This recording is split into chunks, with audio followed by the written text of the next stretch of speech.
So I used to think that simplifying just meant having less or doing less. So fewer commitments, fewer goals, fewer plans, fewer things to even manage. And while that's sort of true, what I've come to realize over the years is that I'm really building in simple systems that help to carry that mental load. So in today's video, what I'm going to walk you through is how I'm simplifying my life for 2026 using systems. So I will walk through some of the things that I've done already before 2026. These are systems that I'm going to continue to keep in place because they've been so extremely helpful, and I'll walk you through what those are. But I'm also going to walk you through some of the things I'm adding in for this year to help make life even better. Hi, if you are new here, my name is Sarah Ryan. I am a working mom. I work from home now most days, but I also do occasionally go into the office. On this channel, I talk a lot about productivity tools or how I organize my life or different strategies and things I do to make life more manageable, more easy as a mom, and also make sure I'm still partaking in life. So I've had a little bit of a hiatus here, and mostly it was so I could realign my life and figure out how I wanted to manage things and still keep up with this channel. But today I'm going to talk a little bit about systems.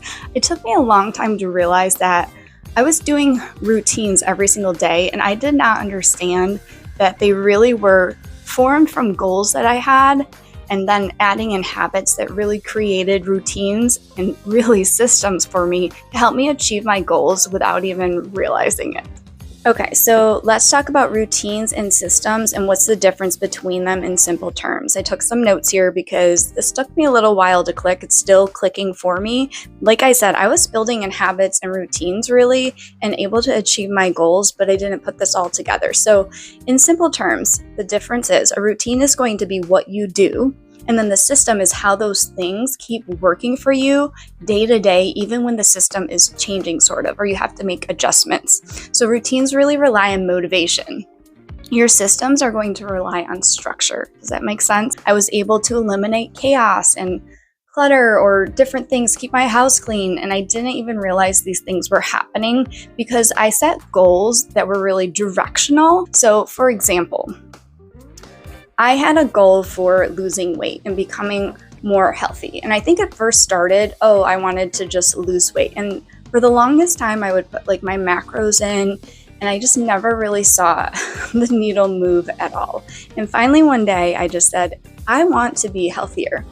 And so what I'm going to do to make sure that I'm getting healthier, I'm over 40, let me start to make sure I am walking every single day. I want to do something that I know I can continue to do forever. Like my 90-year-old grandma can still go for a walk. I want to be able to do that. So let me start making sure I'm getting 10,000 steps. I probably started with like 8,000 steps a day. And then I started to build on top of that 2 other things. I started to make sure that I was weightlifting more consistently, which I think I also saw a shift from, but also introducing a Fab Four smoothie. There's a book, I think it's over there. It's called Body Love. I can link it. But that really talked about the Fab Four smoothie and this concept of how you actually should build a meal to consist of protein, carbs, and fats, and fiber, those 4 things to make sure you don't have the spikes. So anyways, I introduced that, and I just started making sure that habitually every single day as part of my routine, I was having a smoothie.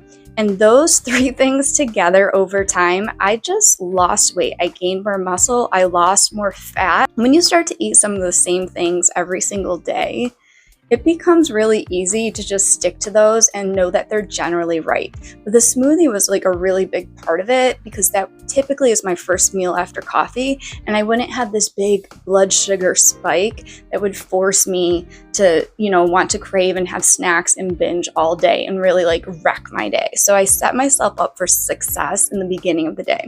Anyway, I just say all that so you have the example of understanding that those are habits and things I put into place, but I really put those habits into my routines that form a bigger system. Okay, so I'm going to be totally honest here. Me trying to understand what systems I actually had in place was really difficult. So I went to ChatGPT and I just basically told them all the different habits and routines I was doing every single day.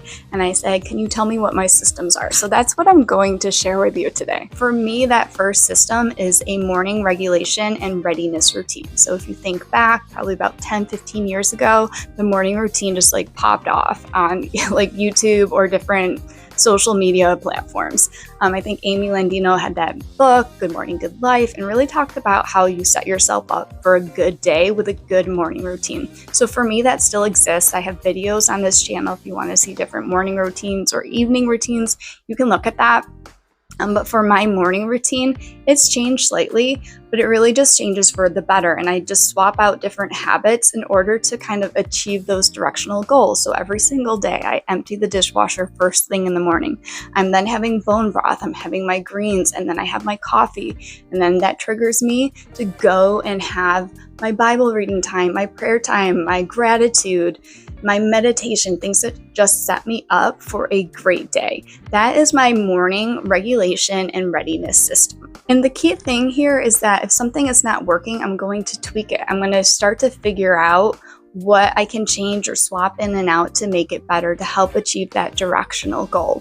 Okay, so system number 2 for me is what they call my Workday execution system. So for me, I really like to try to shift from my morning routine right into my Workday routine. There has to be like a clear divide. So I really try to make sure I get all that work or all my morning routine stuff done first before I shift into work mode. So it's not to say that I never think about personal things while I'm working, but I want to make a clear divide because I want to be really focused. So during my Workday routine, I am allowing for if a personal thought or something that needs to be done. I have like a way to manage that during my workday because I'm a human being and I need to be real. And so I have like, oh my gosh, I have to like get this for my kid or sign this form or do something that just pops in my head while I'm working. And I just have a place to write that down, either in Notion for my digital backlog or on my actual bullet journal page. But other than that, I want to stay focused and really execute and be productive with my job. Like that's important to me. So I have a Workday execution system. So right after I'm done with my morning routine, it triggers me into my Workday execution system. And that is me starting to look at my digital to-do list, and then maybe even checking off some things that I didn't get a chance to check off the day before, either in Notion or on my bullet journal, and really aligning those two things together to make sure then that I can prioritize my top 5 items or any quick tasks I'm going to get done that day. So I am set up for a really clear day. This is also when I put in my meetings and try to figure out how much free time I have. So like the higher up I've gone in my career, so I'm a manager, I have more meetings. I just do. And that allows for less time to get things done. So like those little pockets of time are really important for me to be really focused and not question what I need to get done. If I have 30 minutes, I know exactly what I need to get done, right? I'm going to start with number 1. Or if I have 2 minutes, I'm going to do that quick task. This is my Workday execution system. And as part of that system, I have a clear definition of where I'm going to finish work and then start my next system. So my next system is system number 3, and they classified it as an after work transition system, which is totally true. So like after work is done, I want to be done with work and I want to focus on my personal life or personal things that I need to do. So the trigger is work ending. I need to be really clear about when I'm stopping work. So like most days I'll stop at 4:30, but if I can't stop at 4:30 and I have meetings that go to 5, like I know that ahead of time, right? And immediately I'm transitioned into my after work system. So some things that helps with is I have a clear end to my day. I also have an evening walk right now that transitions me because the days are shorter. The time that I can get outside to do a walk is really limited. So I'm like 4:30, I'm running out the door to go do a walk. Right before that, I will grab the laundry and get that started. What I'm going to add this year is decluttering. Like decluttering has become, it's not like that it's not important, but we are just bringing in more stuff to the house than we have room for, and it's starting to pile up. I think I got away with not simplifying a lot because we had been moving. When you have a lot of moving going on, you're intentionally, or maybe not intentionally, you're unintentionally simplifying it without realizing. I would say now that we've been in this house for a few years, the clutter is starting to build, and I have not had a good spot in my systems and habits and routines that have helped me. So this year, I am certainly going to focus more on simplifying consistently. So something I've already started doing is just trying to simplify something, decluttering something for 5 minutes or less. And where I'm going to insert that is in this transition. The way that this after work transition system works for me right now is I stop work. And normally I wash in the laundry, I go for my walk, I come back, I put the wash from the washer into the dryer, and then I go make dinner. The best place for this decluttering task seems to be to do it right after my walk. Because if I wait till after dinner, I'm just all of a sudden, I don't know, I'm on the way down. I'm not like really motivated. And I just find myself like circling around being like, what will I declutter for 5 minutes? I'm going to do two things. I'm going to have like an intentional list of things that I want to declutter. And it may be something that takes 5 minutes to just declutter, or maybe it will take more than 5 minutes, but I'm just going to try to spend 5 minutes. If I spend a little bit more, that's fine. But I don't want to be overwhelmed by it, and I just want to be really consistent with it. So I will stop at 4:30. I'm going to throw the wash in the washer. I'm going to go for my walk, come back, declutter for just 5 minutes, throw the wash into the dryer, then make dinner, and then transition to like my other stuff for my bedtime routine or nighttime routine. Part of this after work transition system, it kind of ends by my bedtime routine, but before that I have this in-between time, and this is when I'm checking on my kids to make sure that they have what they need from me as a mom to be successful in life. And here's what I mean by that.